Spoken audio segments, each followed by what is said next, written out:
So in this next video, man, we talking about Zeus. Just hearing that name does something to you. You feel like it gives you power, right? Zeus, king of all gods on Mount Olympus. Zeus, the god of the sky in ancient Greek mythology. Zeus, ruler, protector, father of all gods and humans. It's how we were taught about it in school, right? Got you hyped like you ready to go out to a football game or something, right? Like a pregame speech. Nah, man, Zeus did that name that's why a lot of people use it for like their pets, like masculine big pets, your bigger dogs and stuff. They use the name Zeus. It's that name holds that kind of weight to it. So in this video here, man, scientists just found Zeus god temple that has been sealed and undisturbed for thousands of years. Ho, ho, ho, ho, ho. Listen, if you're new to the channel, man, hit that subscribe button, join the fam, and let's check it out. No, this has never been done before. They have never successfully isolated ancient Zeus. The level of interest that we've gotten in this news of our discovery. As always, archaeological news takes us throughout the world and through the ages, from the dawn of human history to the present day. Archaeological discoveries are fascinating because they reveal more about ancient humans' lives. Every find adds to our understanding of the ancient past, leaving us wanting more. And who knows how much more there could be out there, given the ancient people's incredible achievements. Many of the discoveries may be for the sake of curiosity, but others may hold the key to mankind's destiny. Nevertheless, a recent dig by archaeologists have unearthed Zeus's god temple that has been undisturbed for thousands of years. What mysteries do these ruins hold, and how significant is this discovery? Very. Stay with us until the end as we go through the most recent uncovered things about the ancient world of humans. Gate to Temple of Zeus unearthed in Turkey. Magnesia, an ancient Greek city in Asia Minor that is now part of Turkey's Aden region, was home to a great stadium, temples, and other artifacts. It has recently revealed another of its ancient treasures, the gate of a Zeus temple. Did y'all see those columns though? Sheesh, look at these columns, bro. Aden region was home to a great stadium, temples, and other artifacts. It has recently... Right here. How, bro? Tell me, how did they do this? How did they move this? revealed another of its ancient treasures, the gate of a Zeus temple. Turkish archaeologists who have been digging Magnesia for decades recently rediscovered the temple's gate, which was discovered in the 1890s by a German archaeologist who reburied much of what he discovered. The location is not distant from another temple devoted to the Greek goddess Artemis, which has already been unearthed. The entrance gate of the Temple of Zeus was discovered as part of an ongoing excavation in the Ortakla area, conducted by Ankara University Associate Professor Görkem Kokdemir. I have been working on the Magnesia excavation since 1998, Wow. Kokdemir told interviewers. According to Kokdemir, the valuable artifacts of the ancient Greek city of Magnesia were first discovered during the Ottoman Empire's final years. That's that man's life work right there. When he tell you, bro, 23 years, that's dedication. You know what I'm saying? It says, according to, I can't pronounce that name, the priceless treasure of ancient Greek city of Magnesia was first excavated during the latter years of the Ottoman Empire. Bro, and this article here was taken from August, so this is recently updated as far as the information goes. Kokdemir told interviewers. According to Kokdemir, the valuable artifacts of the ancient Greek city of Magnesia were first discovered during the Ottoman Empire's final years. Karl Humann, a German archaeologist who also excavated in Bergama and other cities in western Anatolia, excavated Magnesia from 1891 to 1892. According to Kokdemir, Humann was the first modern individual to discover the temple devoted to Zeus, but much of it was later reburied. He spent 2 years in Magnesia and dug up the Zeus temple, the one we rediscovered and is now in the news, in the Agora, Kokdemir told interviewers. It is significant because of architectural history. It is dated back to the 3rd century BC, one of the earliest temples of the Hellenistic period, he explained.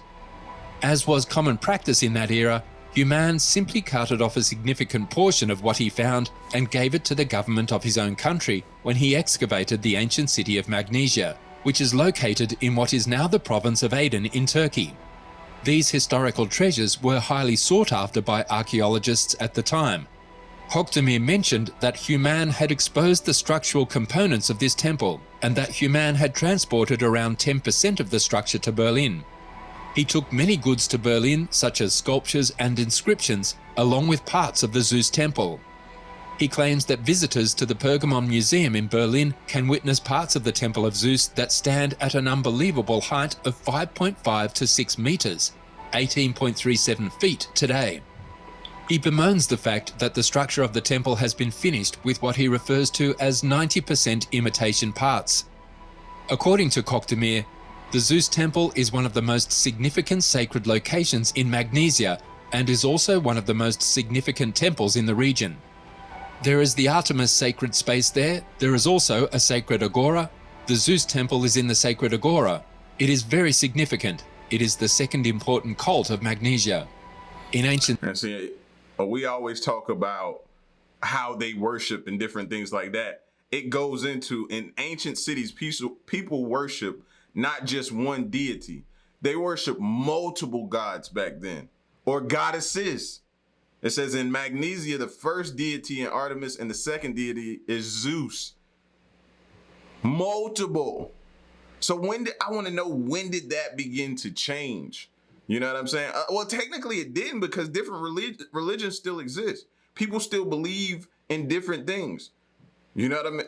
You know what I'm saying? So it is very significant. It is the second important cult of Magnesia. In ancient cities, people worship not just one deity, they worship multiple gods or goddesses. In Magnesia, the first deity is Artemis and the second deity is Zeus, he clarified. Hochdemir and his archaeological team are actively excavating what remains of the Temple of Zeus, including its gate, in order to gather further architectural information, complete what is still missing, and reintroduce the temple to rigorous archaeological research. Now, Zeus was the first time I started hearing people discuss religion in a way of them building up somebody like a god, like a Zeus, because they wanted you to mimic that and emulate the ways of that god that they put forth to you, exposed you to, told you about, had you read up on, learn. Like, that's when I started hearing different things about, okay, could this be, and people having discrepancies with religion or who you worshiped or different things, people poking holes through different beliefs and was this true, was this not true? I started hearing about it with Zeus as being one of them. You know what I'm saying? What is still missing and reintroduce the temple to rigorous archaeological research. The Magnesia excavation team anticipates discovering 60 to 70% of the Temple of Zeus temple's original components. They intend to begin restoring the temple, adding pillars measuring 5 meters, 16.4 feet in height, and reconstructing the roof, making it a public site. The Temple of Artemis is the largest religious structure in Magnesia. Out of all the ancient structures, Hochdemir claims it is the 4th largest temple in Anatolia, after Ephesus's Temple of Artemis. This was formerly regarded one of the 7 wonders of the world.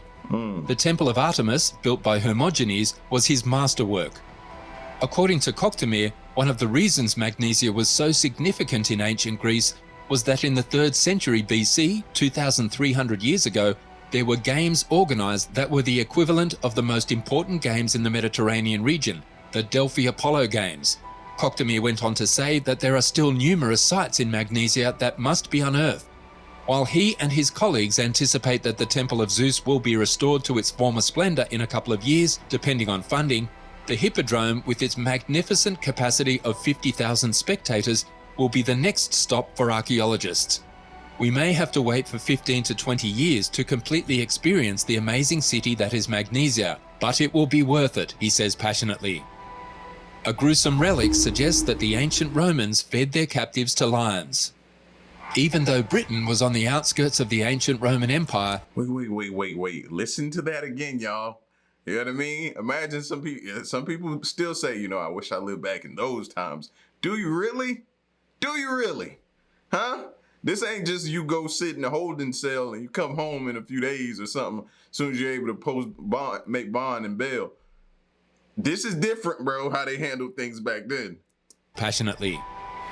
A gruesome relic suggests that the ancient Romans fed their captives to lions. Even though Britain was on the outskirts of the ancient Roman Empire, executions appear to have been bloody spectacles. Archaeologists believe lions were occasionally used to slaughter terrified captives, and they now have evidence. During University of Leicester excavations on the remains of a Roman house in 2016, archaeologists discovered a sculpted bronze key handle portraying a man engaged in combat with a fearsome lion in front of 4 undressed and scared teenagers. According to a study published in the journal Britannia, the image suggests a public execution. When first found, it appeared as an indistinguishable bronze object, but after we carefully cleaned off the soil, remarkably, we revealed several small faces looking back at us. It was absolutely astounding, said Leicester University archaeologist and study co-author Gavin Speed in a statement. Nothing quite like this has ever been discovered in the Roman Empire. Imagine, the day you get innocent until proven guilty, right? Imagine that back then. If you survived, you were innocent. If you didn't, then you were guilty. That's probably how they did it back then. In a statement, nothing quite like this has ever been discovered in the Roman Empire.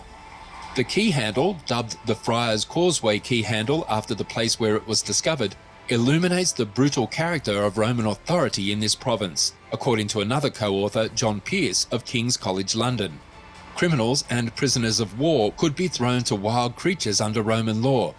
Such events are well documented at Rome's Colosseum, but this is the first proof that the practice of using exotic animals to slaughter captives for public entertainment went as far as Britain.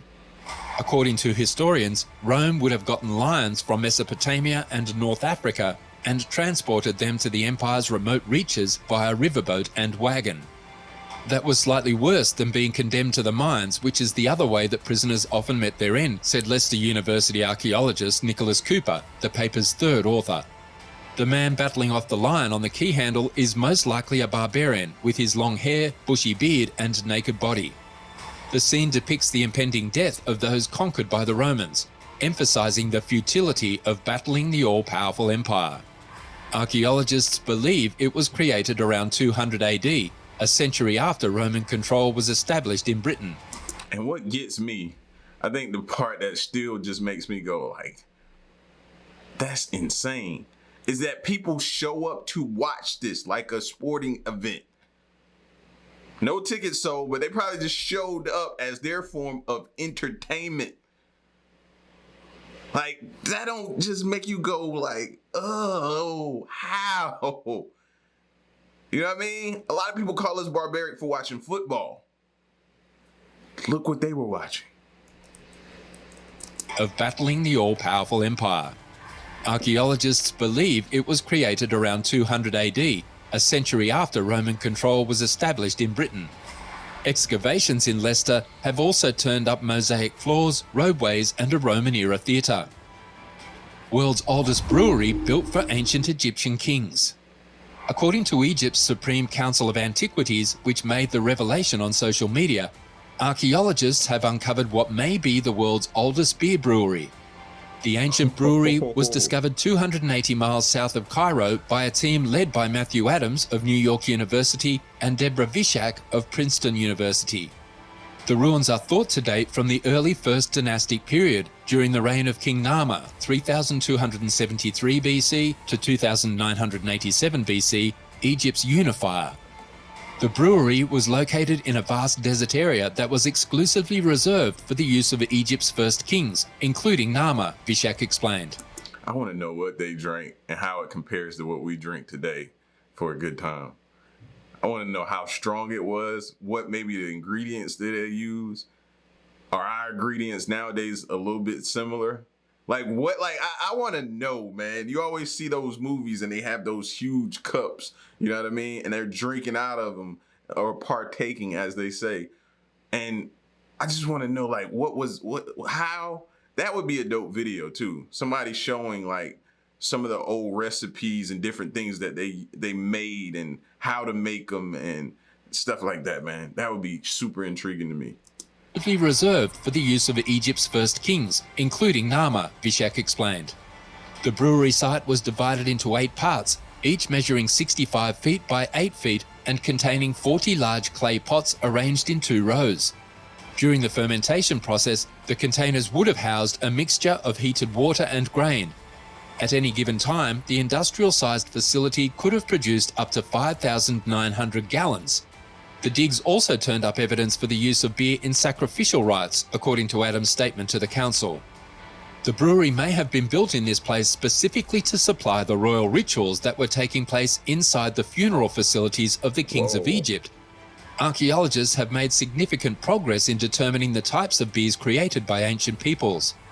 In 2019, the Israel Antiquities Authority isolated 5,000-year-old yeast samples from containers that would have been used to create the same type of beer the Egyptians consumed and utilized them to brew beer and mead. Similar techniques have been employed in Egypt to try to reproduce ancient sourdough bread. The newly discovered brewery site was discovered by British archaeologists around the start of the 20th century, but it is not documented and its precise location was forgotten. Let us know what you think about these latest archaeological finds and which one piqued your interest the most in the comments section. Boy, they probably had some stuff back then. Hold on. Let me get off of this. They probably had some stuff back then. You drink it, because you got to remember, man, they use some of that stuff to like, you know what I mean, make them deal with the pain. You know, they had to deal with the pain, and the only way to deal with it was to drink something sometimes. So you wanted that stuff to be strong, bro. Imagine some of the stuff they had back then. Whew, probably knock you out for a couple days, won't it? Oh, man. Bro, that stuff probably was good, though. I don't know why I think it was good, but it was probably good.